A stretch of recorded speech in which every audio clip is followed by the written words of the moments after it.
Maingat kong ibinuhos ang huling patak ng pulang alak sa kumukulong adobong baka.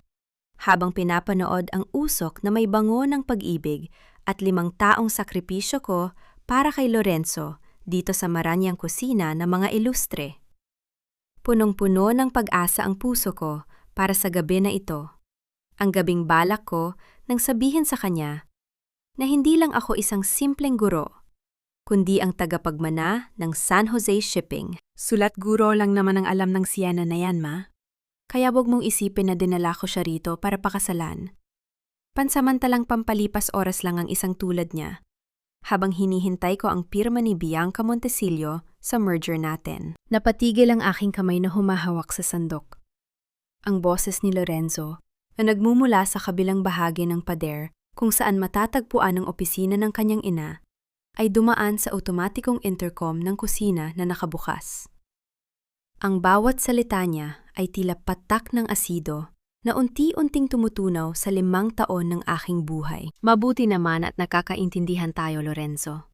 Sagot ni Doña Teresa, ang kanyang boses ay puno ng marangyang autoridad na tila may kasamang tawa.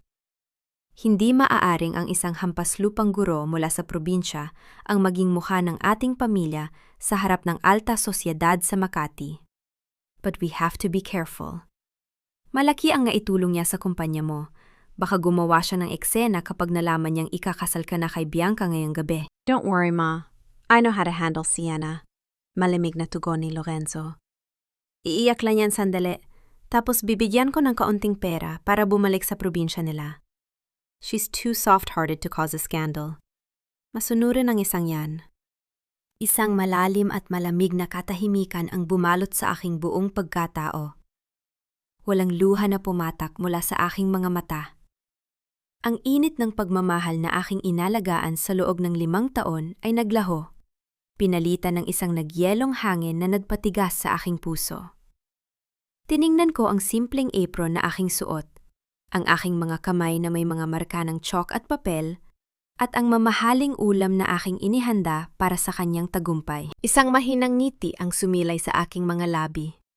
Isang ngiting puno ng matalas na kamalayan. Hindi pa ako nakakagalaw mula sa tapat ng kalan nang marinig ko ang tunog ng marahas na pagbukas ng pinto ng kusina. Pumasok si Doña Teresa. Ang kanyang mukha ay may bakas ng peking pagkagulat at galit. Kasunod niya si Bianca Montecillo na nakasuot ng isang mamahaling desenyang sutla na kumikinang sa ilalim ng liwanag ng chandelier, at 2 opisyalang pulisya na may seryosong mukha. Sienna, nasaan ang kwintas ng lola ni Lorenzo? Sigaw ni Doña Teresa. Ang kanyang boses ay umalingaw sa buong kusina, sapat na malakas upang marinig ng mga panauhin na nagsisimula ng dumating sa sala. Yun na lamang ang natitirang alaala ng aming marangal na pamilya. Huwag mo sabihing ninakaw mo yon para bayaran ang utang sa sugal ng tatay mo sa probinsya. Tumingin ako sa kanya ng diretso. Walang kahit anong emosyon sa aking mukha. Doña Teresa, wala akong alam sa kwintas na sinasabi ninyo. Anong walang alam? Sabat ni Bianca, habang tinitingnan ako mula ulo hanggang paa ng may matinding pandidiri. You poor people always think you can get away with everything. Tita Teresa, paimbestigahan natin ang kanyang mga gamit. Baka naririyan lang sa lumang bag niya. Lumapit ang isang pulis sa aking simpleng canvas bag na nakasabit sa gilid ng pinto. Sa isang mabilis na paghila, bumagsak ang mga gamit ko sa sahig, mga lesson plan, pulang pluma, at sa gitna ng lahat ng dumi, isang kumikinang na kuwintas na gawa sa ginto at diamante ang gumulong sa aking paanan. Sa mismong sandaling iyon, pumasok si Lorenzo sa kusina. Ang kanyang mukha ay walang kahit anong bakas ng pagkahiya, tanging malamig na kawalan ng pakialam habang nakatingin sa akin. Sienna, mahinang sabi ni Lorenzo. Ang kanyang boses ay tila puno ng pekeng paggabigo. I didn't know you were capable of this.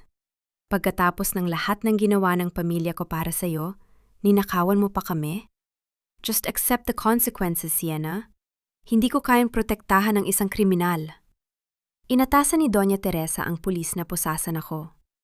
Ang malamig na bakal ng posas ay dumampi sa aking mga pulso. Lumika ng isang gasgas na tunog na tila huling hudyat ng aking lumang buhay. Tumingin ako kay Lorenzo, kay Doña Teresa, at kay Bianca. Ang kanilang mga muka ay puno ng tagumpay. Iniisip na nagawa nilang linisin ang kanilang daan nang walang anumang sagabal. Ngunit hindi nila alam na bago pa man pumasok ang mga pulis, dinala ko ang aking kamay sa aking bulsa at pinindot ang pag-save sa aking telepono. Ang aming otomatikong intercom sa kusina ay nakakonekta sa aking cloud recorder. Ang bawat salita ng pagtataksi ni Lorenzo at ang plano ng pag-aresto sa akin ay ligtas ng nakaimbak sa aking lihim na server. 5 taon ng bulag na pantitiwala ang natapos sa dumi ng kanilang kasakiman. Ngunit ang bawat patak ng luha ko na dapat sana ay umagos, ay nagmistulang yelo na nagpatigas sa aking natutulog na kapangyarihan. Tumingin ako kay Doña Teresa at binigyan siya ng isang napakatahimik ngunit nakakapangilabot na ngiti. Kung sa tingin ninyo ay kayang bilhin ng murang alahas na ito ang aking dignidad, Doña Teresa, nagkakamali kayo. Bulong ko, ang aking boses ay sapat na mababa, ngunit naging dahilan upang mawala ang ngiti sa mukha ni Bianca. Enjoy your short-lived victory, Lorenzo. Ang anumang itinayo sa ibabaw ng ninakaw na lupa ay mabilis na guguho. Hinayaan ko silang akayin ako palabas ng maranyang bahay ng mga ilustre, sa ilalim ng mga mapanghusgang mata ng mga panauhin at ng mga marites ng lipunan. Ang aking mukha ay nanatiling nakataas, walang takot, dahil alam ko na sa paglabas ko sa pintong ito, ang rehas ng kulungan ay hindi magiging aking katapusan, kundi ang simula ng kanilang impyerno. Malamig at may amoy ng kalawang ang hangin sa loob ng selda ng Makati Police Station. Naupo ako sa gilid ng sementadong higaan, dahan-dahang tinitingnan ang aking mga kamay. May kaunting tuyong balat sa aking mga daliri dahil sa chalk na ginagamit ko araw-araw sa paaralan. Ngunit sa ilalim yon ay dumadaloy ang dugo ng mga San Jose. Walang takot na namumuo sa aking dibdib. Tanging isang malalim at kalkulado na katahimikan. Isang gwardiya ang lumapit at naglapag ng isang plastic na tray na may malamig at mamantikang pagkain sa tapat ng mga rehas. Umalingaw-ngaw ang tunog ng plastic sa tahimik na koridor. "Kumain ka muna, miss. Mukhang matatagalan ka rito," sabi ng gwardiya nang may kaunting awa sa kanyang boses. "Salamat po, ngunit tubig na lamang ang aking kailangan." Tugon ko sa mahinahong tono. Nang iabot niya ang isang basong tubig, dahan-dahan ko itong ininom. Habang dumadaloy ang lamig sa aking lalamunan, naalala ko ang madalas na sabihin sa akin ng aking amang si Don Eduardo nung ako ay bata pa. "Sienna, kahit mapunta ka sa pinakamurong dumi ng mundo, panatilihin mong malinis ang iyong isipan. Ang putik ay hindi kailanman dumidikit sa tunog na ginto." Tama si Papa. Ang pansamantalang dumi na ito ay hindi makakabawas sa kung sino talaga ako. Nabalot muli ng katahimikan ang koridor, hanggang sa marinig ko ang mabibigat na yapak ng mamahaling sapatos. Lumitaw sa tapat na aking selda si Attorney Alejandro. Ang kanyang mamahaling suit ay walang kaunting lukot, ngunit ang kanyang mga mata ay mabilis na gumagalaw, isang senyales na pilit niyang itinago sa ilalim ng isang nag-aalalang mukha. "Sienna! Diyos ko! Anong nangyari sa'yo?" Bulalas niya habang humahawak sa mga rehas. Ang kanyang boses ay puno ng labis na drama. "Bakit hindi mo sinabi sa akin na narito ka? I can use the San Jose family influence to get you out of here immediately. May mga dokumento na akong inihanda." Tiningnan ko siya ng diretso sa kanyang mga mata. "Hindi kailangan ng madali ang gulo, Uncle Alejandro. I wanted to stay here for a while." Napakunot ang kanyang noo. Halatang naguluhan sa aking kalmado na reaksyon. "Sienna, huwag kang magbiro. Ang reputasyon mo, ang pangalan ng iyong ama, ang aking pangalan ay mananatiling malinis." Pagputol ko sa kanyang pagsasalita. Ang aking boses ay naging mas malamig pa sa semento ng aking kinauupuan. "Uncle Alejandro, Do you remember the 50 million pesos that Lorenzo's architecture firm received over the past 5 years? Ang akala ng pamilya Ilustre ay galing yon sa isang hindi kilalang foundation na nagkakagusto sa kanilang mga disenyo. Bahagyang napaatras si Alejandro. Ang kanyang mga kamay ay bahagyang nanginig sa ibabaw ng bakal. Oo, Sienna. Ang pondong inilaan mo mula sa iyong sariling mana upang tulungan si Lorenzo nang hindi niya nalalaman. Gusto kong ihanda mo ang formal na demanda para sa agarang pagkolekta ng buong halaga ng pautang na iyon. Utos ko. Bawat salita ay may bigat ng isang pinal na hatol. Hindi yon regalo, Uncle. Nakasulat sa kontrata na ang bawat pisong inilabas ng aking trust fund ay isang corporate loan na may mataas na interes at dapat bayaran kapag hiniling ng nagpautang. Bigyan mo sila ng eksaktong 48 oras upang bayaran ang lahat. Namilog ang mga mata ni Alejandro at naramdaman ko ang biglaang pagbabago sa kanyang enerhiya. Nagsimulang lumitaw ang maliliit na butil ng pawis sa kanyang noo. Pero, Sienna, ang mga orihinal na kontrata ng pautang ngayon, strictly confidential ang mga dokumentong yon. At saka, nasaan nga ba ang mga orihinal na kopya? Safe na safe ba sila sa vault ng iyong papa sa inyong rest house? Nanikit ang aking mga mata sa kanyang biglaang pag-uusisa tungkol sa lokasyon ng mga dokumento. Bakit tila mas interesado siya sa pisikal na lokasyon ng mga papel kaysa sa mismong kaso ko? Nasa ligtas na lugar ang mga kontrata, Uncle Alejandro. Dahan-dahan kong sagot habang pinagmamasdan ang bawat galaw ng kanyang mukha. Ihanda mo na ang demanda. Gusto ko, bago pa man makapirma si Lorenzo sa kasunduan ng kasal nila ni Bianca, ay hawak na nila ang supina para sa pagbawi ng kanilang kumpanya. Siyempre, Sienna, gagawin ko ang lahat. Sagot niya nang may pilit na ngiti, ngunit mabilis niyang iniwas ang kanyang tingin sa akin. Bago pa man makapagsalita muli si Alejandro, isang mahabang anino ang bumalot sa aming dalawa. Isang matangkad na lalaki na may suot na pasadyang navy suit ang lumapit sa tapat ng selda. Ang kanyang tindig ay puno ng kapangyarihan at ang kanyang muka ay may matatalas na anggulo na tila inukit mula sa bato. Tumingin siya sa akin. Isang matalas, ngunit pamilyar na ngiti ang sumilay sa kanyang mga labi. Hindi niya pinansin si Alejandro at sa halip ay hinarap ang chief of police na naglalakad sa kanyang likod na tila isang maamong aso. Palayain ninyo siya, na yun din. No bail needed. Utos ng lalaki sa isang malalim at mariing boses na hindi tumatanggap ng anumang pagtanggi. Hindi pa man tuluyang natutuyo ang aking basang damit mula sa selda, ay mabilis ko nang tinatahak ang daan, palabas ng presinto. Ang misteryosong lalaking nagangalang Mateo ay mabilis na sumakay sa kanyang itim na sasakyan pagkalabas namin. Nag-iwan lamang ng isang malamig na bulong na tila sumpa. Magkikita muli tayo kapag tuluyan ng gumuho ang iyong mundo, Sienna. Hindi ko pinansin ang kilabot na dala ng kanyang mga salita. Ang tanging nasa isip ko ay ang kaligtasan ng aking ama. Habang naglalakad sa ilalim ng lumalakas na ulan sa Makati, paulit-ulit kong tinatawagan si Attorney Alejandro. Ngunit ang tanging sumasagot sa akin ay ang malamig at otomatikong boses ng operator na nagsasabing hindi maabot ang kanyang linya. Isang masamang kutob ang nagsimulang lumamon sa aking dibdib. Sumakay ako sa isang taxi patungo sa ospital sa Maynila kung saan naroroon si Papa.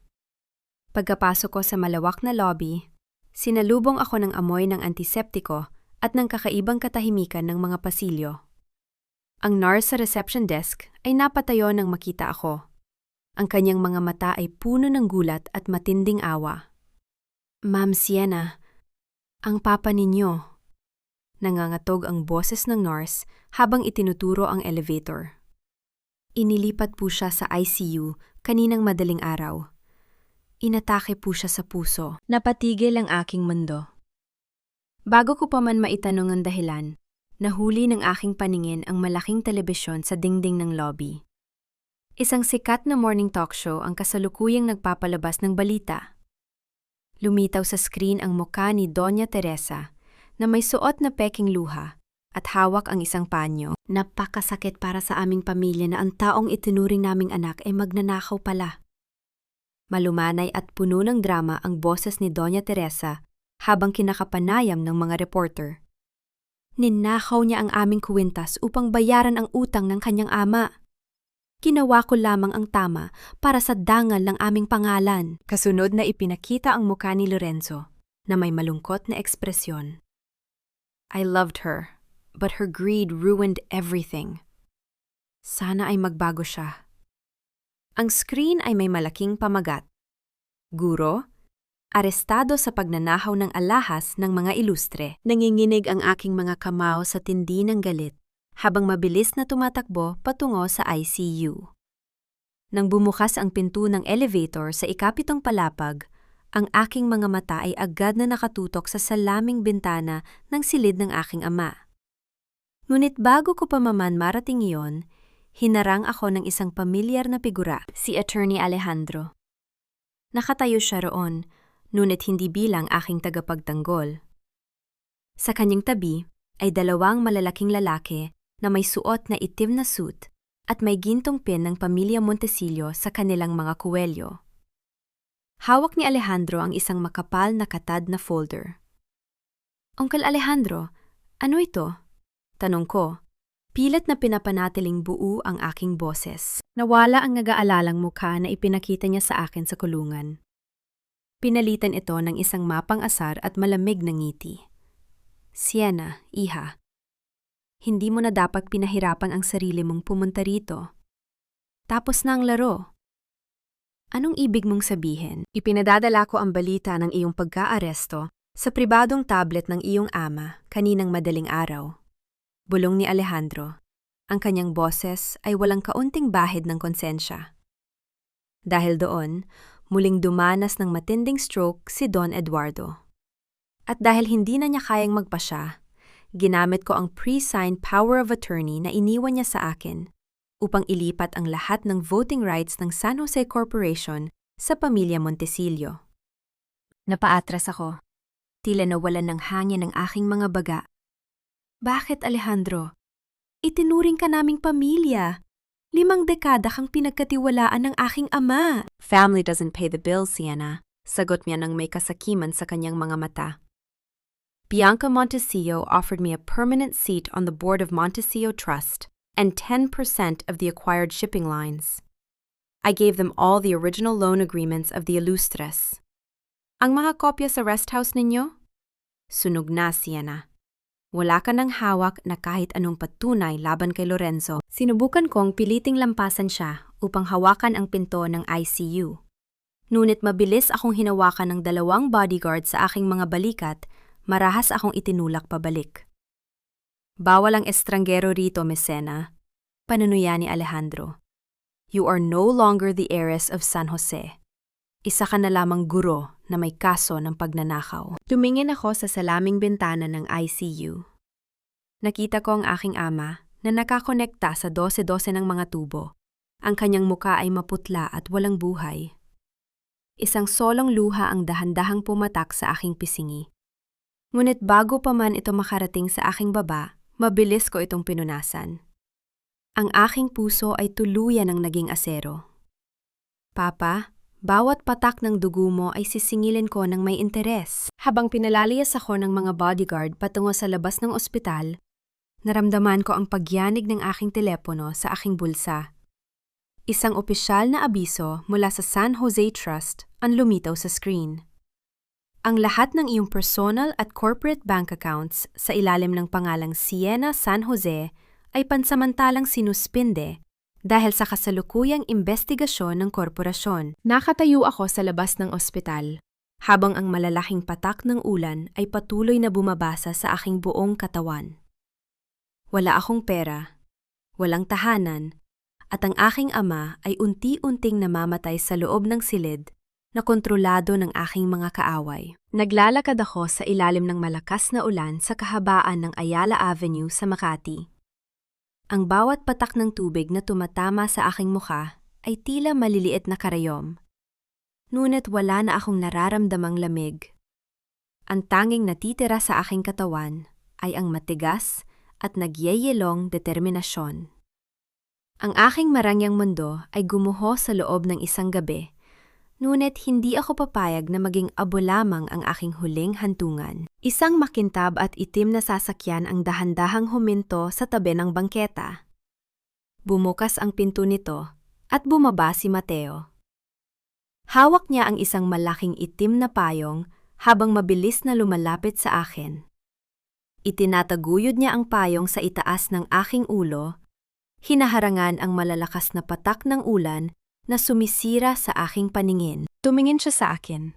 Ang kanyang madidilim na mga mata ay walang kahit anong emosyon, ngunit may sapat na lalim upang basahin ang aking buong pagkatao.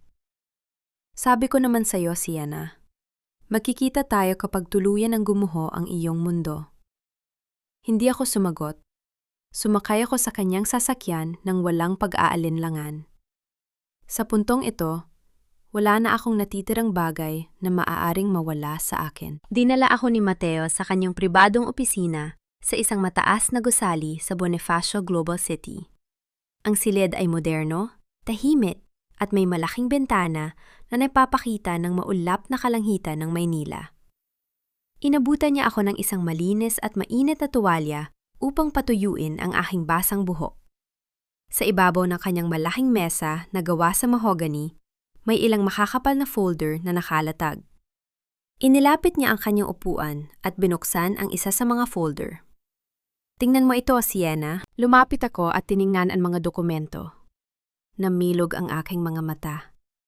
Ang mga ito ay mga duplicate ng corporate registry ng San Jose Corporation at ang mas mahalaga, ang mga kopya ng loan agreement ng mga ilustre na sinabi ni Alejandro na nasunog na. Paano mga kuha ito? Tanong ko habang hinahawakan ang malamig na papel. Ngumiti si Mateo ng bahagya, sumandal sa kanyang upuan. Attorney Alejandro is greedy, but he is also sloppy. He deleted your digital files and burned the copies in your rest house. But he forgot that the Notary Public in Visayas maintains an offline secondary backup server for all corporate contracts. I acquired these this morning. Tumingin ako sa kanya nang may matinding paghihinala. Sa aking mundo, walang bagay na ibinibigay ng libre. Bakit mo ginagawa ito, Mateo? You are a top-tier lawyer in BGC. Hindi ka kikilos para sa isang guro na walang kahit isang sentimo sa kanyang bulsa. Ano ang kapalit? Sa halip na sumagot, tumayo si Mateo at naghanda ng isang mainit na tasa ng tsaa. Iniabot niya ito sa akin. Nang magtagpo ang aming mga daliri, napansin ko ang isang mahaba at puting peklat sa kanyang palad. Isa itong magaspang na marka ng hirap na hindi tugma sa kanyang mamahaling suit at marangyang pamumuhay. Mabilis niyang itinago ang kanyang kamay sa loob ng kanyang manggas nang mapansin ang aking tingin. Consider it a long-term investment. Malumanay niyang sagot habang humihigop ng kanyang sariling tsaa. I will represent mo for free, Sienna. I will get your father's company back, and I will make the Ilustres and the Montecillos pay for what they did. Every single one of them. Habang nagsasalita siya, napadako ang aking tingin sa sulok ng kanyang mesa. Sa ilalim ng ilang legal na dokumento, may kalahating nakatagong lumang larawan. Isa itong lumang black and white na larawan ng isang matandang babae na may suot na pamilyar na kwintas. Isang antigong disenyo ng kwintas na may mga esmeralda at perlas. Ang mismong kwintas na sinasabi ni Doña Teresa na pag-aari lamang ng pamilya ilustre. Tiningnan ko si Mateo ng diretso. May iba ka pang motibo, Mateo. At hindi ako papayag na maging sunod-sunuran sa isang taong hindi nagsasabi ng buong katotohanan. Nawala ang banayad na ekspresyon sa kanyang mukha. Pinalitan ng isang seryoso at madilim na titig. Lumapit siya sa akin. Ang aming mga hininga ay halos magdagpo. Sienna, your father is dying in the ICU. Your company is being swallowed by the Montecillos, and you have no place to sleep tonight. You can spend your time questioning my motives, or you can sign this contract and watch them burn. The choice is yours. Napatitig ako sa kanya. Ang kanyang mga salita ay tila isang malamig na hampas ng katotohanan. Alam kong may malaking lihim si Mateo, ngunit sa ngayon, siya lamang ang aking tanging baraha upang simulan ang aking paghihigante. Kinuha ko ang gintong panulat sa ibabaw ng mesa. Sa ibabaw ng linya ng aking pangalan, mabilis kong isinulat ang aking lagda. Siena, San Jose. Naniangat ko ang aking tingin. Nakita ko ang isang maliit at misteryosong niiti sa mga labi ni Mateo. Isang niiti ng isang master chess player na matagumpay na nailagay ang kanyang pinakamahalagang piyesa sa gitna ng chessboard. Ang silid pulungan ng San Jose Corporation sa Makati ay balot ng isang mabigat na tensyon. Nakaupo ang mga miyembro ng board sa paligid ng mahabang lamesang mahogany, habang si Attorney Alejandro ay nakatayo sa dulo.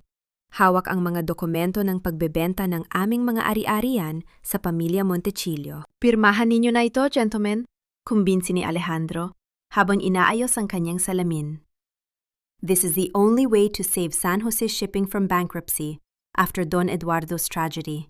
Wala nang ibang paraan. Ngunit bago pa man madampi ang panulat sa papel, ang dalawang malalaking pinto ng boardroom ay dahan-dahang bumukas. Ang tunog ng aking matatalas na takong ay umalingaw-ngaw sa makintab na sahig habang ako ay naglalakad ng may tuwid na likod. Nakasuot ako ng isang pasadyang crimson-red suit, mukhang prestihiyoso at hindi kayang hawakan ng dumi. Sa aking tabi ay si Mateo, na may hawak na katad na briefcase. Ang kanyang tindig ay tila isang pader na hindi kayang tibagin. Napatayo si Alejandro. Ang kanyang muka ay nawalan ng kulay, bago mabilis na napalitan ng matinding galit. Siena, what is the meaning of this? You are a criminal with a pending theft case. Wala kang karapatang pumasok sa kumpanyang ito. Hindi ko siya pinansin. Lumakad ako ng diretso sa dulo ng lamesa. Magandang umaga, gentlemen. At sa iyo rin, Attorney Alejandro. Humarap si Mateo sa board at binuksan ang kanyang briefcase. Inilabas ang isang formal na dokumentong may selyo ng korte. Under the Corporation Code and Republic Act, I present to you the Irrevocable Trust Agreement signed by Don Eduardo San Jose 3 months ago. In the event of his medical incapacitation, all voting shares and absolute veto rights of San Jose Shipping are automatically transferred to his daughter, Siena San Jose. Nanggangatog ang boses ni Alejandro sa galit habang itinuturo ako. Fake yan! Your father was already in a coma! At saka, ang babaeng yan ay wanted sa Makati Police. Guards! Security! Tawagin ninyo ang pulisya upang arestuhin ang magdanakaw na ito. Malamig na dinala ni Mateo ang isa pang dokumento sa tapat ng mukha ni Alejandro. Actually, Attorney Alejandro, the Makati Regional Trial Court has already dismissed the charges of grand larceny against Miss Siena San Jose due to a proven falsification of the witness's affidavit. Here is the official court clearance. In fact, we are currently preparing a countersuit for malicious prosecution and grand slander against Doña Teresa Ilustre. Isang malalim na katahimikan ang bumalot sa buong silid. Ang mga miyembro ng board ay nagpalitan ng mga nagulat na tingin. Dahan-dahan kong hinila ang malaking katad na upuan sa dulo ng lamesa. Ang mismong upuan kung saan namuno ang aking ama sa loob ng 3 dekada. Naupo ako. Ang lamig ng katad ay dahan-dahang napalitan ng init ng aking pamilya at naramdaman ko ang bigat ng aking pamanang dugo. Hindi na ako si Sena na isang simpleng guro. Ako si Siena San Jose, ang nag-iisang reyna ng kumpanyang ito. Tumingin ako kay Alejandro, na ngayon ay hirap na sa paghinga dahil sa matinding gulat. Mula sa araw na ito, Alejandro, ang iyong upuan sa kumpanyang ito ay hindi naligtas. You are officially suspended as corporate secretary pending a full forensic audit of all San Jose legal files. Hinarap ko ang mga miyembro ng board. All acquisition negotiations with the Montecillo family are officially cancelled. Any member of this board who opposes my decision may tender their resignation immediately. Habang nagpapatuloy ang pulong, Napansin ko ang isa sa mga matatandang miyembro ng board, si Mr. Galdon.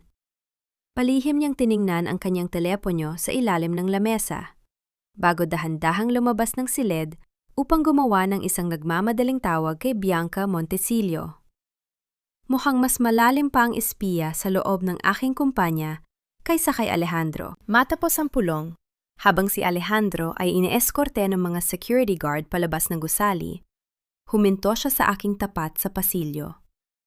Ang kanyang mukha ay binalot ng matinding puot at ibinulong niya sa akin. Sa tingin mo ba nanalo ka na, Sienna? The Montesilos own the banks. Sila ang may hawak ng credit lines ng kumpanya mo. At huwag mong kalimutan, ang papa mo ay humihinga pa rin sa loob ng isang ospital na madaling pasukin ng aking mga koneksyon. Ang tugon ko sa pagbabanta ni Alejandro sa buhay ng aking ama ay mabilis at walang awa. Sa loob ng isang oras, pinalitan ko ang lahat ng security staff sa ospital ng mga piling miyembro ng elite security force ng pamilya San Jose. Walang sinuman ang makakapasok sa palapag ng aking ama nang walang biometric clearance mula sa akin. Ngayon, oras na para simulan ang paniningil sa pamilya Montesilio. Sa loob ng aking bagong opisina, mabilis kong nilagdaan ang executive order upang tapusin ang lahat ng eksklusibong kontrata ng San Jose sa transportasyon ng mga hilaw na materyales para sa mga kliyente ng Montesilio Bank. Hawak ng San Jose Shipping ang 70% ng mga ruta sa Visayas at Luzon. Kung walang mga barko ko, ang mga kumpanya ng semento at bakal na umaasa sa mga Montesilio ay hindi makakapag-deliver ng kanilang mga produkto. Ang epekto ay tila mga domino na nagbagsakan sa Philippine Stock Exchange. Sa loob ng ilang oras, ang mga stock ng mga kumpanyang pinundohan ng Montesilio ay bumagsak, na lumika ng matinding panic sa kanilang pamunuan. Habang pinapanood ko ang balita sa aking computer screen, ang pinto ng aking opisina ay biglang bumukas. Pumasok si Lorenzo. Ang kanyang dating maayos at malinis na postura bilang isang sikat na arkitekto ay naglaho.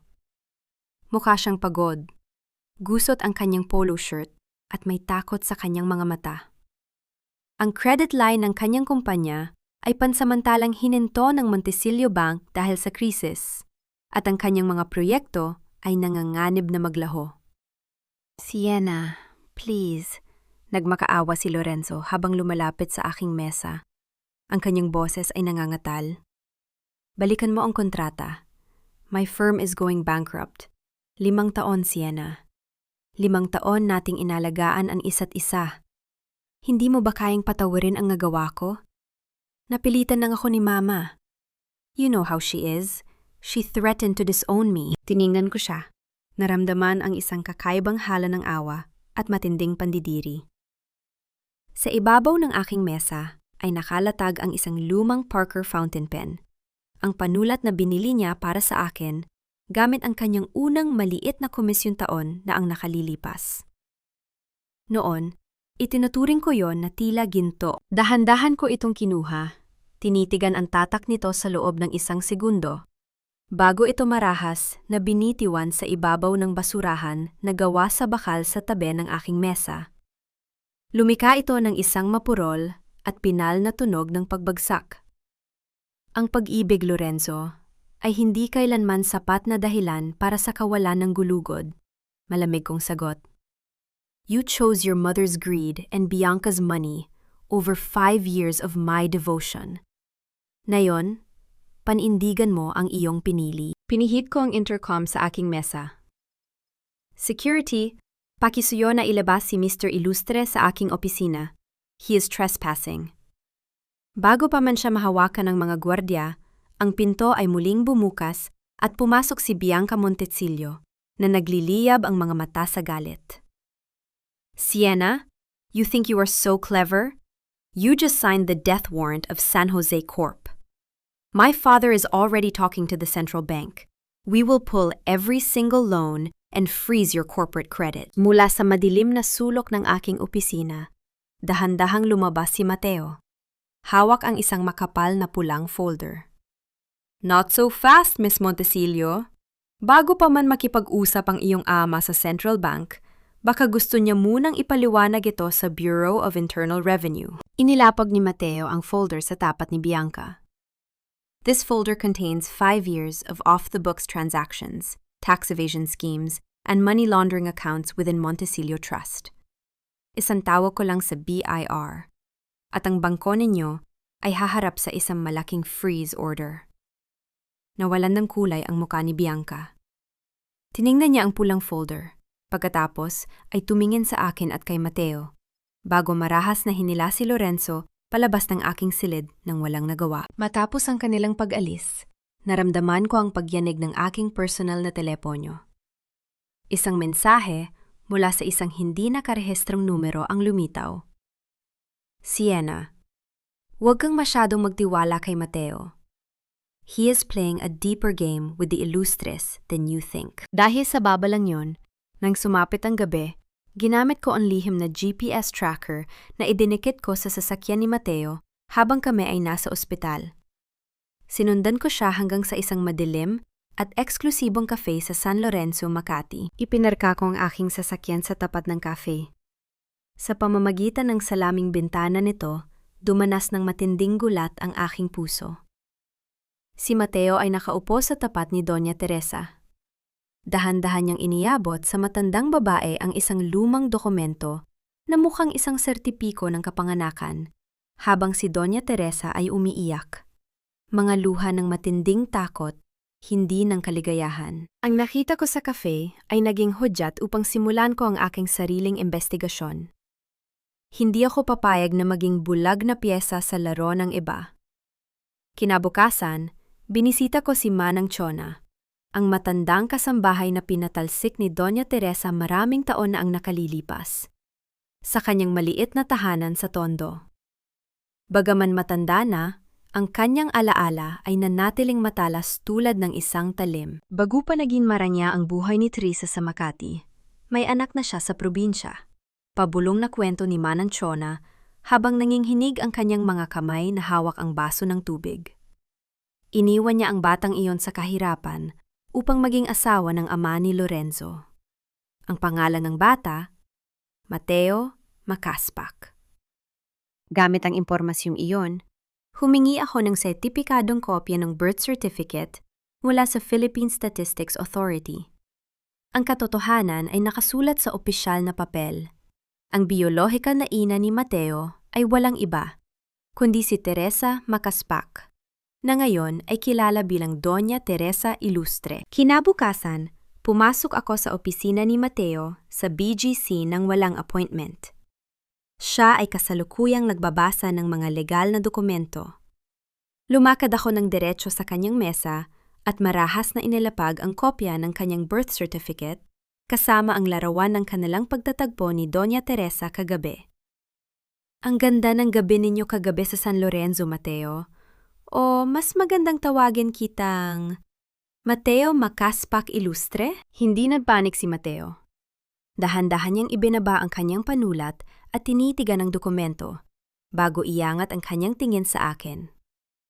Ang kanyang karaniwang marangyang ngiti ay naglaho, pinalitan ng isang seryoso at madilim na mukha na tila isang hurnong nagbabaga sa galit. Oo, Sienna, anak ako sa labas ni Teresa. Pag-amin niya, ang kanyang boses ay malalim at puno ng lumang sugat. Iniwan niya kami ng aking ama upang makuha ang kayamanan ng mga ilustre. Namatay ang ama ko sa sakit at gutom, habang siya ay nagpapasasa sa marangyang buhay sa Makati. I spent my whole life planning for her destruction. At ako, ang kumpanya ko, ginawa mo kaming pain sa sarili mong digmaan. Galit kong hinarap si Mateo. Naramdaman ang matinding panginginig ng aking kamao. Tumayo si Mateo, dahan-dahang lumapit sa akin. Tinulungan kita, Sienna.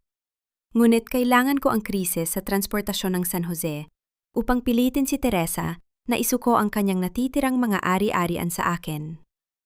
Kung may ilang bahagi ng kumpanya mo ang madadamay bilang collateral, it is a small price for my ultimate revenge. Isang matinding pagkabigo ang gumapang sa aking dibdib. Akala ko ay nakatagpo ako ng isang tapat na kakampi Ngunit isa rin pala siyang maninila na handang gamitin ako para sa kanyang sariling interes. Pumasok ako sa kanyang pribadong banyo, timitigan ng aking sarili sa salamin. Inayos ko ang aking buhok at ang kuwelyo ng aking pulang suit. Ang refleksyon na nakatingin sa akin ay walang bakas ng kahinaan. Tanging isang reyna na handang lumaban ng mag-isa. Aasa ka na naman ba sa iba, Sienna? Hindi. Ako lamang ang tagapagligtas ng sarili kong buhay. Lumabas ako at hinarap si Mateo, na nananatiling tahimik sa tapat ng kanyang mesa. Ang ating kasunduan ay magpapatuloy, malamig kong pahayag. Ang aking boses ay naging kasing tigas ng yelo. Ngunit nagbago na ang mga tuntunin. Mula ngayon, magtatrabaho ka sa ilalim ng aking absolute command. Bawat legal na hakbang at paglipat ng ari-arian ay dapat may pahintulot ko. Kung gumawa ka ng kahit isang kilos nang wala akong alam, ibibigay ko ang birth certificate na ito kay Doña Teresa at sa board ng Ilustre Holdings. Ang 3 dekada mong plano ng paghihiganti ay magiging abo sa 1 segundo. Napatitig sa akin si Mateo. Ang kanyang mga mata ay nagpakita ng matinding gulat bago pinalitan ng isang hindi maipaliwanag na paggalang at marahil isang mas mainit na emosyon. Dahan-dahan siyang tumango. You really are an alpha survivor, Sienna. Tanggap ko ang iyong mga tuntunin. Nagkunwari akong ganap na sumasang-ayon sa mungkahi ni Mateo na isama ang Regional Logistics Division ng San Jose Shipping sa Apex Holdings, isang kumpanya na palihim niyang kinokontrol. Sige, Mateo. Sabi ko sa kanya nang may banayad at masunuring ngiti habang kami ay nagre-review ng mga dokumento sa kanyang opisina. This merger will give us the liquid capital we need to completely choke the Montecillo Bank. Tumango si Mateo, halatang nasisiyahan sa aking tila pagsuko. Ngunit sa likod ng kanyang likod, palihim kong pinamunuan ang aking sariling laro. Lihim kong kinuha ang serbisyo ng isang independiyenteng koponan ng mga forensic auditor at mga legal specialist. Sa loob lamang ng 2 araw, tahimik naming nirehistro ang isang bagong holding company, ang Sovereign Shipping Lines. Sa pamamagitan ng mga legal na keho sa aming tiwala, sistematiko kong inilipat ang lahat ng mga pangunahing barko at mga titulo ng lupa ng San Jose sa Sovereign. Kung sakaling tangtangkunin ni Mateo na traidurin ako upang tutom ang San Jose, ang makukuha lamang niya ay isang walang laman na kumpanya. Upang masigurado ang aking tagumpay, palihim din akong nakipagtagpo kay Bianca Montecillo sa isang pribadong lounge sa Bonifacio Global City. Dumating si Bianca na may halong takot at depensiba dahil sa tindi ng investigasyon ng BIR sa kanilang bangko. Inalo ko siya ng isang lihim na kasunduan. Bianca, maaari kong pigilan ang paglalabas ng pinakamalalang bahagi ng inyong tax evasion files kung ibibigay mo sa akin ang orihinal na digital ledger na nagpapatunay ng suhol na ibinigay ninyo kay Attorney Alejandro. Dahil sa takot na bawiin ang lisensya ng kanilang bangko, walang nagawa si Bianca kundi iabot sa akin ang isang encrypted flash drive. Hawak ko na ngayon ang ganap na patunay ng korupsyon ni Alejandro at ng pakikipagsabwata ni Doña Teresa. Nang gabing iyon, inimbitahan ako ni Mateo sa isang tahimik na hapunan sa isang mataas na restaurant sa Makati upang ipagdiwang ang nalalapit na tagumpay. Habang kami ay nag-uusap tungkol sa darating na board meeting, tumingin siya sa akin ng may kakaibang emosyon. Ang kanyang karaniwang matigas na proteksyon sa sarili ay bahagyang naglaho at dahan-dahan niyang ipinatong ang kanyang kamay sa ibabaw ng aking kamay. Sienna, kapag natapos na ang lahat ng ito, sana ay makita mo ako bilang isang tao na higit pa sa isang kakampi. Pabulong niyang sabi. Naramdaman ko ang isang tunay at malalim na lungkot sa kanyang hawak. Ang lungkot ng isang batang iniwan sa dilim na buong buhay na naghanap ng katarungan.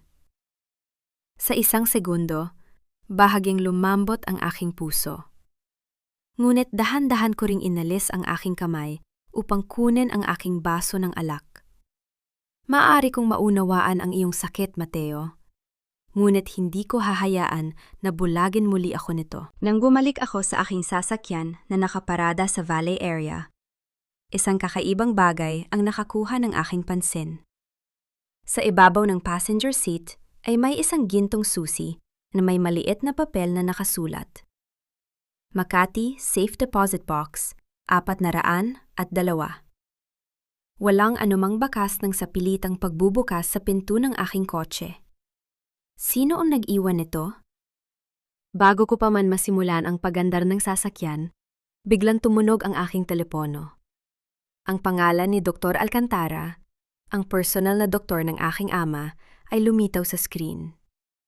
Miss Sienna, ang iyong amang si Don Eduardo, ang kanyang brain activity ay nagpapakita ng matinding pagising. Ngunit napilitan kaming ilipat siya ng silid sa ilalim ng ibang pangalan na yan lang. Bakit po, Dok? Anong nangyari? Tanong ko, habang mabilis na bumibilis ang tibok ng aking puso. Nahuli ng aming security si Attorney Alejandro na nagpapanggap na isang nurse na may hawak na hiringgilya. Sinusubok kang pumasok sa silid ng iyong ama kaninang 3:00 ng madaling araw. Ang marangyang grand ballroom ng isang kilalang hotel sa Bonifacio Global City ay punong-puno ng kislap ng mga hiyas, tunog ng mga baso ng champagne at bulong ng mataas na lipunan ng Maynila. Gabi iyon ng annual business gala. Sa gitna ng bulwagan, si Doña Teresa ay nakatayo na tila isang reyna. Suot ang kanyang pinakamahalagang hiyas at hawak ang kamay ni Bianca Montesillo. Pinaliligiran sila ng mga mamamahayag at ng mga kilalang marites ng alta sosyedad. Si Lorenzo ay nakatayo sa kanilang tabi, nakangiti ng may mayabang ngunit kabado na ekspresyon. Our alliance with Montesillo Trust is just the beginning. Maririnig ang mayabang na boses ni Doña Teresa sa tapat ng mga mikropono.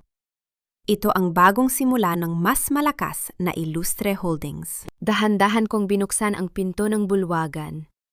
Hindi na ako ang simpleng guro na madaling apihin. Nakasuot ako ng isang napakagandang emerald green na sutlang gown na nagpapakita ng aking regal na tindig. Ang bawat hakbang ko ay mabigat at may layunin. Lumakad ako ng diretsyo patungo sa control booth sa gilid ng entablado, bago dahan-dahang umakyat sa pangunahing podium.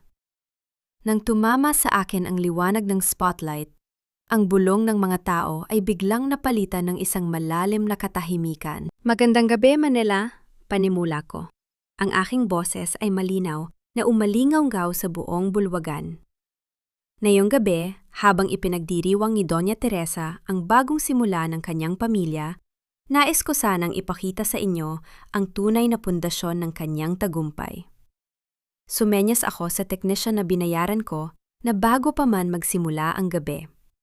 Ang dambuhalang LED screen sa likod ko ay biglang kumislap at nagpakita ng mga dokumento. Ito ay ang mga kontrata ng pautang ng San Jose Shipping, ang mga record ng mga pekeng NGO na ginamit ni Doña Teresa upang magnakaw ng pondo ng kumpanya, at ang mga patunay ng kanyang malaking estafa. Ang mga tao ay nagpalitan ng malalakas na bulong, habang ang mga kamera ng media ay mabilis na nakatutok sa screen. Kasunod na ipinalabas ang video ng pag-amin ng testigo na binayaran ni Doña Teresa upang isabit ako sa kaso ng pagnanakaw. Malinaw ang boses ng testigo sa video. Binayaran ako ni Teresa Ilustre upang ilagay ang kuwintas sa bag ni Sienna Sena. Nawala ng kulay ang mukha ni Doña Teresa. Nagwala siya at mabilis na tumakbo patungo sa entablado, sumisigaw. Patayin ninyo ang screen na yan. Sinungaling ang babaeng yan.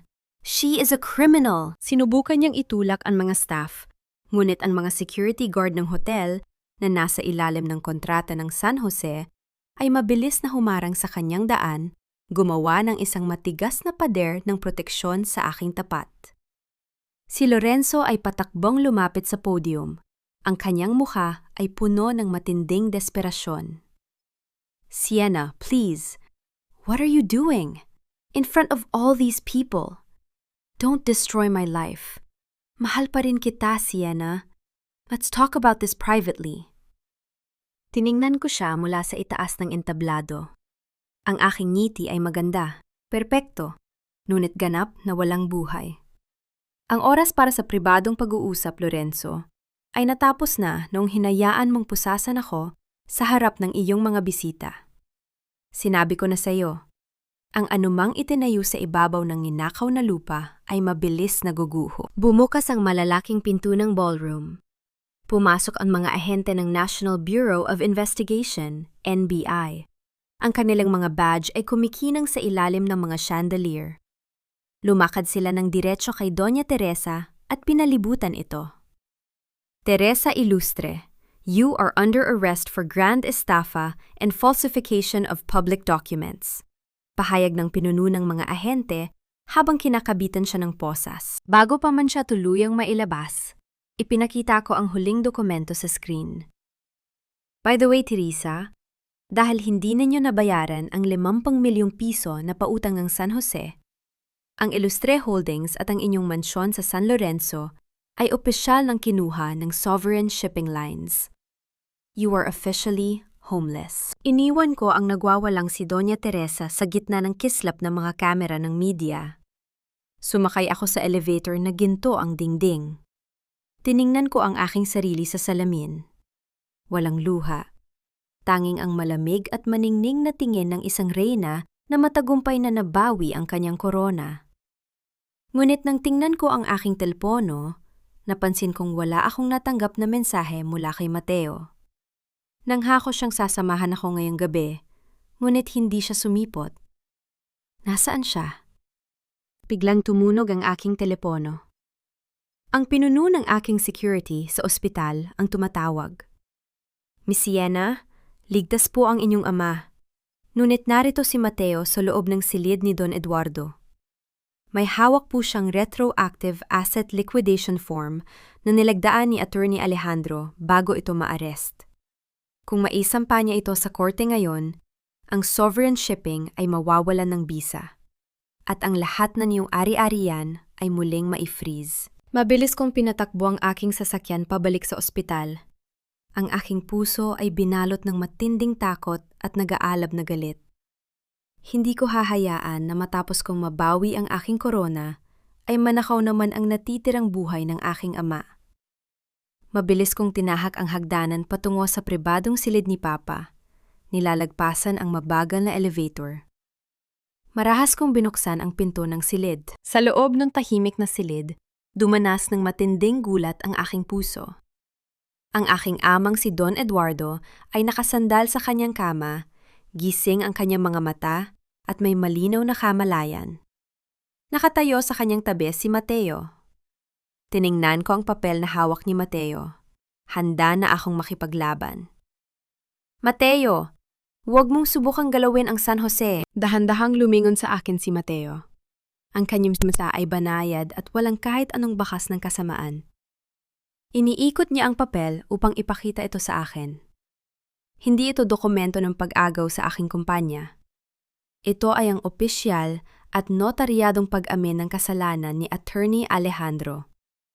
Isang testimonya na nagdedetalya ng kanyang pagtanggap ng suhol, pamepeke ng dokumento, at ang tangkang pagpatay sa aking ama gamit ang lason kagabi. Sienna, sinabi ko sa iyo na tutulungan kita.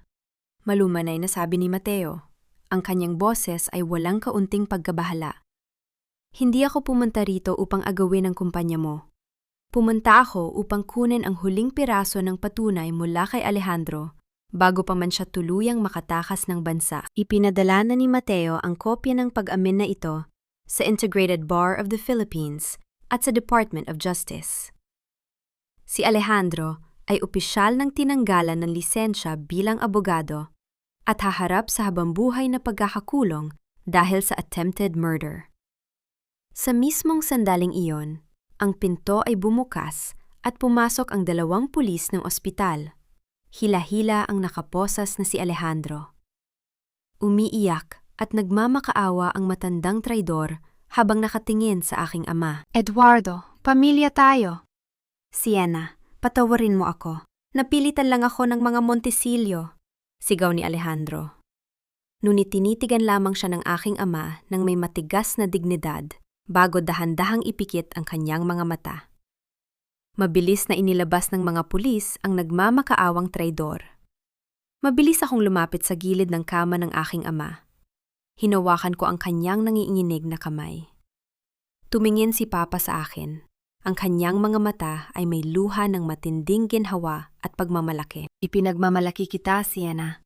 Aking matapang na anak. Mahina at paos ang kanyang boses.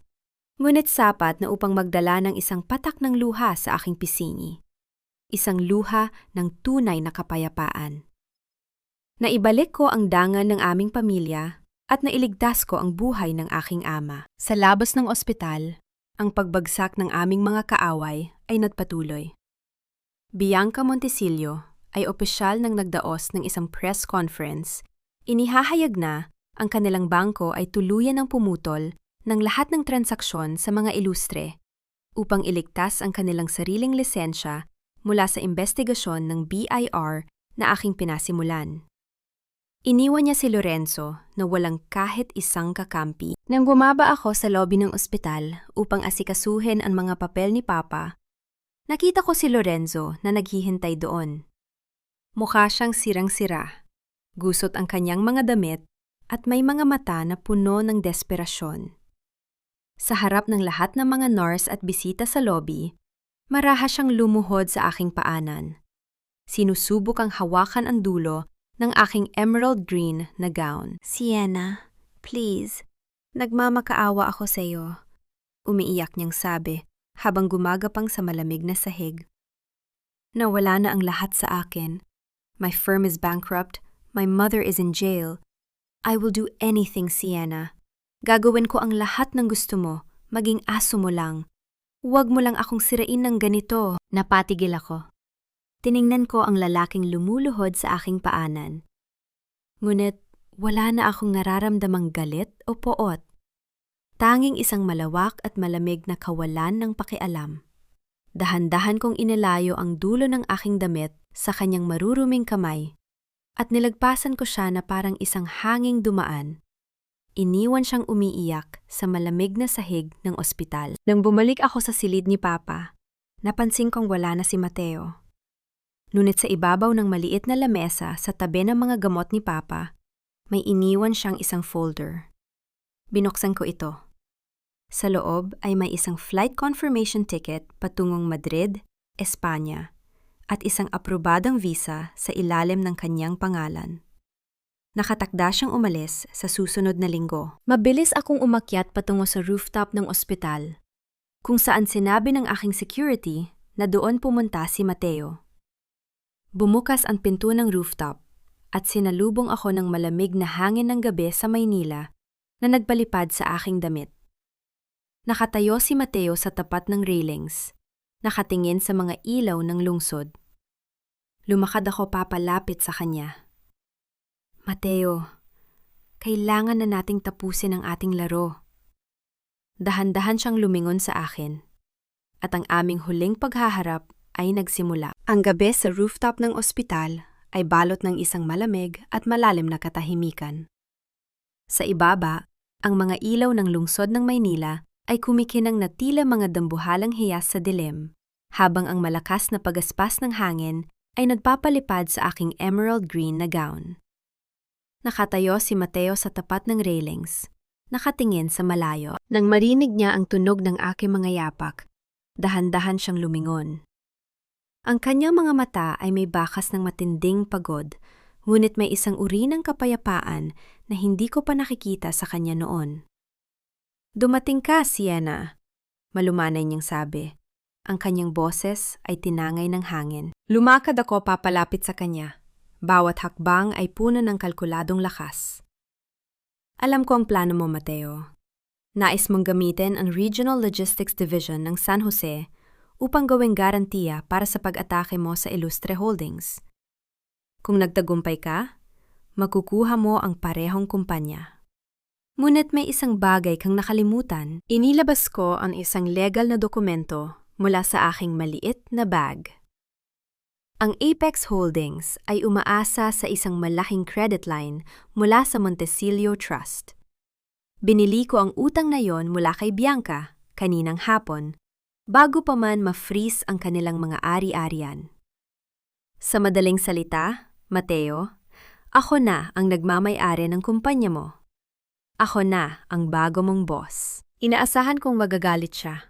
Ngunit sa aking gulat, tinitigan lamang niya ang papel bago dahan-dahang ngumiti. Isang ngiting puno ng tunay na paghanga at kawalan ng pakikipaglaban. Sabi ko na nga ba? Hindi ka hahayaang mauto ng kahit sino, Sienna. Bulong niya habang nakatingin sa aking mga mata. You are too brilliant to be anyone's puppet. Lumapit siya sa akin ng dahan-dahan. Ang kanyang mga hininga ay naging mainit sa gitna ng malamig na gabi. Oo, Sienna. Nais kitang gamitin noong una. Ngunit, gusto mo bang malaman kung anong aking pinakamalaking pagkakamali? Ang aking pagkakamali ay ang mahalin ka. The moment I started caring about your tears, my plans for revenge began to fall apart. Hindi ko kayang makita kang nasasaktan, kahit nangangahulugan yon na kailangan kong patawarin si Teresa. Inabot niya sa akin ang isang makapal na katad na folder mula sa kanyang coat. Nasa loob nito ang lahat ng kofa ng San Jose Shipping na aking nakuha sa nakaraang mga buwan. I am returning them to you. Walang bawas, walang kondisyon. Ang San Jose ay ganap ng sa iyo, Sienna. Tiningnan ko ang mga dokumento. Naramdaman ang isang komplikado at mapait na kirot sa aking puso. Bakit ka aalis, Mateo? Madrid? Ang pag-aalis ko, ang tanging paraan upang ibalik ang kapayapaan sa buhay mo, Sienna. I spent my whole life in the dark, fueled by hatred. You belong in the light. Siguro, sa ibang buhay, maaari tayong magtagpo ng walang suot na ganitong proteksyon sa ating mga sarili. Inabot niya sa akin ang aking lumang panyo. Ang panyong ginamit niya upang punasan ang aking basang muka sa ilalim ng ulan noong gabing iniligtas niya ako. Kinuha ko ito. Habang dahan-dahan siyang tumatalikod patungo sa pinto ng rooftop, dahan-dahan ko ring binuksan ang aking kamay. Hinayaan kong tangayin ng malakas na hangin ng gabi ang panyo patungo sa madilim na kalangitan ng Maynila. Unting naglaho sa gitna ng mga ilaw ng mga gusali.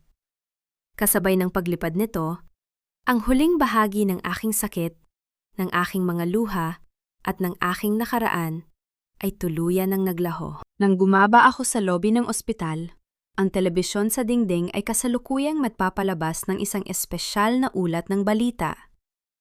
Ang pagkaaresto ni na Attorney Alejandro at Doña Teresa Ilustre para sa kasong attempted murder at malaking korupsyon. Ang imperyo ng mga Ilustre ay opisyal nang nagtapos.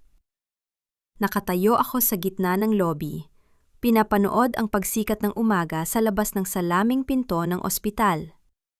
Ako ay nag-iisa sa tuktok, matagumpay, malaya, at handa nang harapin ang isang bagong bukas. 1 taon ang mabilis na lumipas. Nakatayo ako sa tapat ng malaking bintanang salamin ng aking bagong opisina sa San Jose Headquarters sa Maynila. Tinatanaw ang kalmadong alon ng Manila Bay habang ang araw ay dahan-dahang lumulubog, pinipintahan ang kalangitan ng kulay ginto at lila. Mula rito sa itaas, tiningnan ko ang hardin sa ibaba. Ang aking amang si Don Eduardo ay nakaupo sa ilalim ng puno. Masayang nagbabasa ng diaryo habang humihigop ng kanyang tsaa. Ang kanyang katawan ay ganap nang nakarecover mula sa stroke. At ang pangalan ng pamilya San Jose ay hindi na dumi ng iskandalo, kundi simbolo ng pinakamalaki at pinakaiginagalang na shipping conglomerate sa bansa. Ang katarungan ay tuluyan ng naibigay ng batas. Si Doña Teresa ay kasalukuyang nagsisilbi ng kanyang 10 taong parusa sa Correctional Institution for Women sa Mandaluyong. Si Lorenzo naman ay namumuhay ngayon sa isang malit at malayong probinsya sa Visayas. Nagtatrabaho bilang isang ordinaryong encoder sa isang maliit na kumpanya, malayo sa karangyaan, kapangyarihan, at mga kasinungalingan ng Makati na dating niyang sinasamba. Humarap ako sa aking mesa. Kinuha ko ang isang maliit na pilak na frame ng larawan naming dalawa ni Papa, nakuha noong nakaraang buwan sa paglulunsad ng aming bagong barko. Maingat ko itong ipinatong sa gitna ng aking mesa, habang ang isang banayad na ngiti ay sumilay sa aking mga labi. Ang aking kaligayahan ay hindi na nakasalalay sa isang lalaking magliligtas sa akin o sa mga sakripisyong gagawin ko para sa iba. Ang kaligayahan ko ay nagmumula sa tahimik at hindi matitibag na lakas na aking natagpuan sa loob ng aking sariling pagkatao. Napansin ko ang isang postcard sa ibabaw ng aking mga dokumento na dumating kaninang umaga mula sa Madrid, Espanya. Walang pangalan ng nagpadala. Tanging larawan ng isang magandang plaza na naliligid ng sikat ng araw. Sa likod nito, nakasulat ang isang pamilyar at matalas na panulat. Ang iyong liwanag ay palaging sumisikat mula sa malayo, Siena. Ngumiti ako ng bahagya. Tinatanong ko ang aking sarili kung napatawad ko na ba si Mateo. Ang sagot ay, oo. Pinatawad ko ang kanyang pagtatangkang gamitin ako dahil sa huli, pinili niyang ibigay sa akin ang aking kalayaan at ang aking kumpanya. Ngunit hindi ako nagmamadaling sundan siya. Ako ay sapat na sa sarili kong liwanag. Sa mismong sandaling iyon, pumasok ang aking sekretarya at naglapag ng isang bagong business proposal sa aking mesa. Isa itong multi-bilyong dollar na joint venture contract mula sa isang dambuhalang kumpanya sa Europa, ang Iberia Maritime Conglomerate. Nang tingnan ko ang pangalan ng kinatawan na nakalagda sa dulo ng proposal, napatigil ako ng bahagya bago muling ngumiti. Ang nakalagda ay si Mateo M. Ilustre. Mukhang ang aming mga landas ay muling magtatagpo sa hinaharap. Ngunit hindi na bilang maninila at biktima, kundi bilang dalawang magkapantay na kapangyarihan. Tumingin ako sa labas ng bintana habang ang huling sinag ng araw ay naglalaho. Huminga ako ng malalim, puno ng kapayapaan at pag-asa. Bulong ko sa aking sarili. Ako si Siena San Jose, at ang aking buhay ay akin lamang.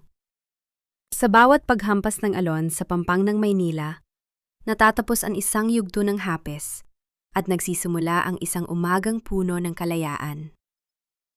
Ang bawat hakbang ni Siena ay patunay na ang pinakamagandang hantungan pagkatapos ng unos ay ang pagbawi sa sariling kapangyarihan at pagtayo ng mag-isa sa ibabaw ng sariling mga paa. Mga mahal kong tagapakinig, maraming salamat sa inyong pagtitiyaga at pagsama sa akin hanggang sa huling istasyon ng paglalakbay na ito. Habang isinusulat ko ang kwentong ito, partikular na sa bahaging lumuhod si Lorenzo sa malamig na sahig ng ospital, habang si Siena naman ay naglakad palampas na parang hangin, naramdaman ko ang isang mabigat na kirot sa aking dibdib. Ito ay hindi dahil sa panghihinayang sa kanilang nakaraan, kundi dahil sa pagkilala sa bigat ng sakit na pinagdaanan ng isang babae bago niya narating ang ganoong antas ng lamig, katatagan, at kapayapaan. Ang kwentong ito ay hango sa mga totoong karanasan ng mga kababaihan sa ating paligid. Mga kwentong dumaan sa masusing pag-aaral at pagninilay upang maipakita na ang bawat isa sa atin ay may kakayahang muling isulat ang sarili nating tadhana. Ang buhay ay parang isang lumang panulat na iniregalo sa atin. Madalas, hinahayaan nating iba ang humawak nito at sumulat ng ating sakit bago natin maunawaan na ang tinta ay sa atin at tayo lamang ang may karapatang magtakda ng huling tuldok sa ating kwento. Sa inyong palagay, tama bang naging pasya ni Siena na palayain si Mateo at piliin ang kanyang sarili sa huli? O karapat-dapat bang binigyan niya ng isa pang pagkakataon ang pag-ibig sa gitna ng kanyang tagumpay? Gusto ko ring magtanong sa inyo, aking mga kaibigan. Saan ninyo kasalukuyang pinakikinggan ang kwentong ito? Kayo ba ay nagluluto para sa inyong pamilya? Nagpapahinga pagkatapos ng isang mahabang araw ng trabaho? O marahil ay nag-aalaga ng inyong mga mahal sa buhay sa loob ng tahimik na gabi? Sana ay mag-iwan tayo ng komento sa ibaba. Ibahagi ang inyong sariling mga karanasan sa buhay. Dahil dito sa ating tahanan, Palaging may handang makinig at umunawa sa inyong mga puso. Huwag ninyo ring kalimutang i-like at i-share ang video na ito Upang maabot natin ang iba pang mga pusong nangangailangan ng lakas at inspirasyon. Nawa ay maging payapa ang inyong gabi at tandaan na kayo ang nag-iisang reyna ng inyong sariling buhay. Pamagat ng kwento, ang reyna ng mga alon paunawa. Ang lahat ng mga tauhan at mga pangyayari sa kwentong ito ay katang-isip lamang, na nilikha para sa layuning mang-aliw at maghatid ng positibong mensahe. Ang karapatang-ari ng kwentong ito ay pagmamay-ari ng channel Puso Diaries.